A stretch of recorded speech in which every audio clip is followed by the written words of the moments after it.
Have you been choosing a cardio forward approach? Because that's always what you've thought as a woman. If I just burn more calories in my cardio, if I log more steps, if I hit the elliptical harder, if I power spin my way through this class, I am going to lose weight, I'm going to build muscle, and I'm going to feel better. But have you been doing that and then realizing that your body's not changing? Are you a woman like me in your 40s who used to be a cardio bunny and now realizes that that is actually not the path to creating results, and in fact, it could be diminishing the results that you feel like you're working so hard to create? I am Jenn Pike. Welcome back to my show. I am a functional medicine diagnostic nutritionist and a medical exercise specialist, and I have been teaching group exercise classes and personal training for about 30 years. I've been doing this for a very long time. I run an online studio that is called Synced, and one of the things that I am most passionate teaching women about is how to actually learn to move your body so that you can do the appropriate strength training, to build more muscle, to feel leaner, to actually increase your insulin sensitivity, to be strong, to feel powerful, to stoke your metabolic fire, and to feel amazing inside and out. Now, a little bit later in the show, I'm actually going to take you downstairs into my home gym, and I'm going to show you exactly how to be able to do the moves that I'm going to talk to you about. We're going to start at body weight only so you understand the mechanics, and then we're going to begin to add some load. Now, here's the thing.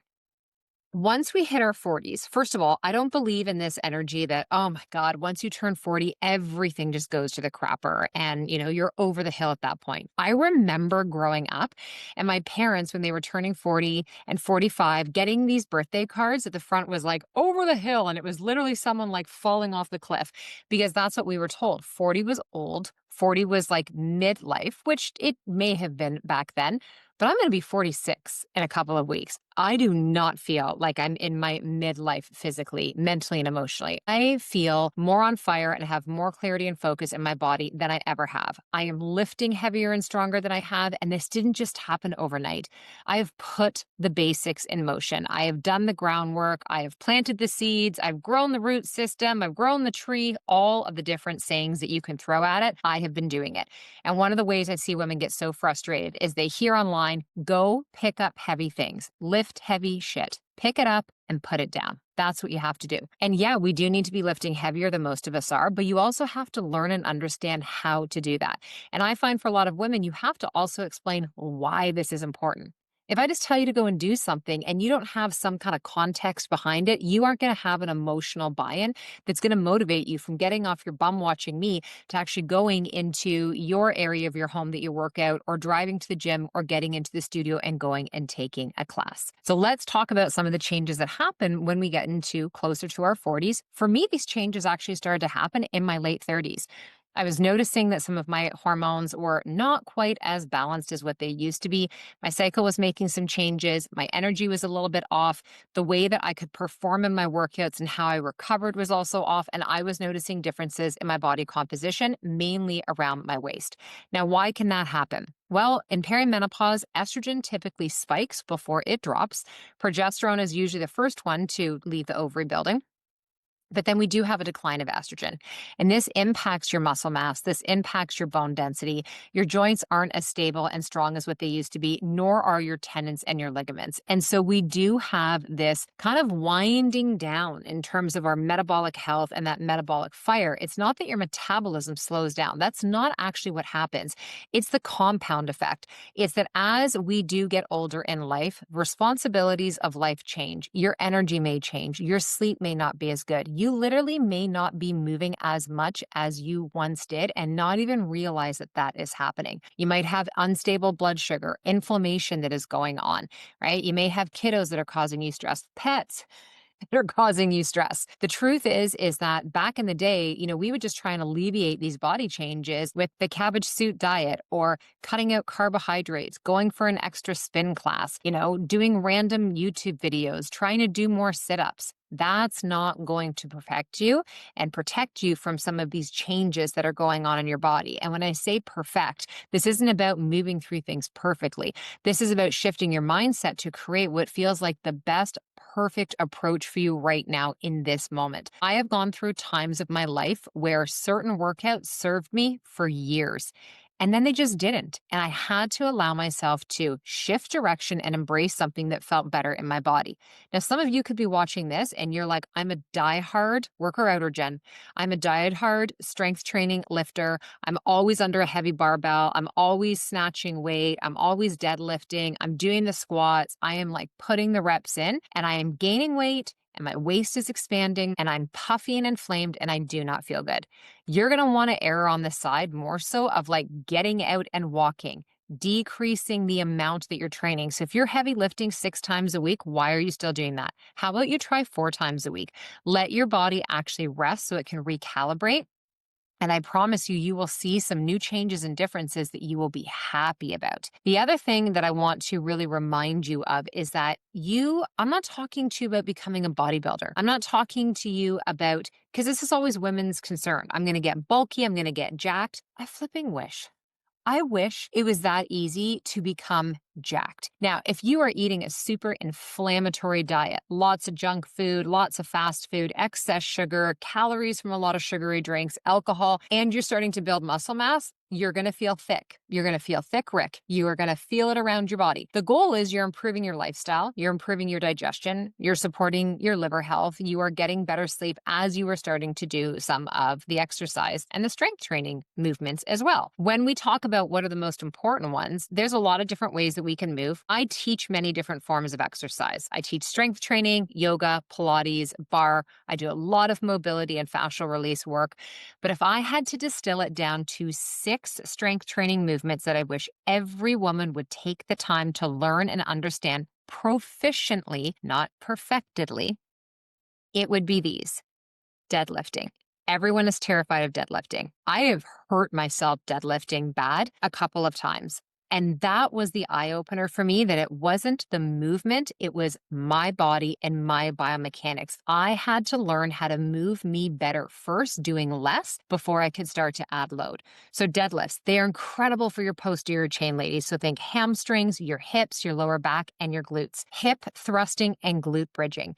This is incredible to not only protect the health of your lower back, to help you learn and understand how to engage through your pelvic floor, to keep your glutes firing, to keep your hamstrings engaged, and to do more hip extension. In life, like as I'm sitting here right now, I am in hip flexion. We do a lot of this. So hip thrusting and glute bridging, great way to do the opposite. Rows, bent over rows, incredible for strengthening that posterior chain in through the muscles of your back. So you can think like, yeah, little lower traps and levator, but rhomboids, posterior head of the shoulders, erector spinae, also fantastic for the glutes and the hammies, the way you have to stabilize. The next one, okay, core stabilizers. I'm not talking crunches and doing endless flexion and sit-ups. I'm talking planks. I'm talking rotation. Payloft press. I'm talking about doing functional strength that is going to go beyond simple crunches on a flat floor and actually get you to understand the canister that is your core. Our abs are not just sternum to pubic bone, rectus abdominis, 8-pack. This is about how you move in your body and where that core strength comes from.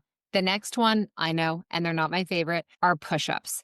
Push-ups are incredible for core integration, for upper body strength. They're also amazing for proprioception of where you are in space with all 4 limbs on the ground, and will teach you a lot about your biomechanics in through your shoulders and your arms. Do you, end up going quite lordotic and swaying it through the lower back? Do you know how to hold yourself? You do a combination of learning how to plank properly, adding in some of the rotation, and then learning how to properly do a push-up, whether it's knees on the ground or it's full body.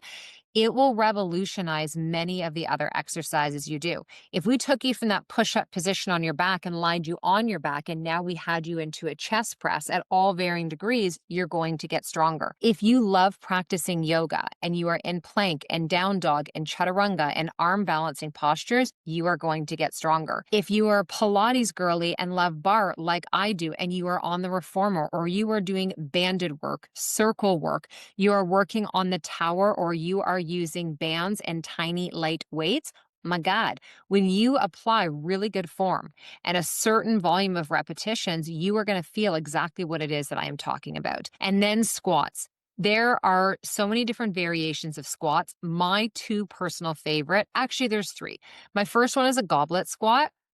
hands down. Love teaching goblet squats, love doing goblet squats for strength, for mobility, for ankle flexion, knee flexion, hip flexion, and building up the muscles in your quads, your hamstrings, inner and outer thighs, and your glutes. Bulgarian split squats.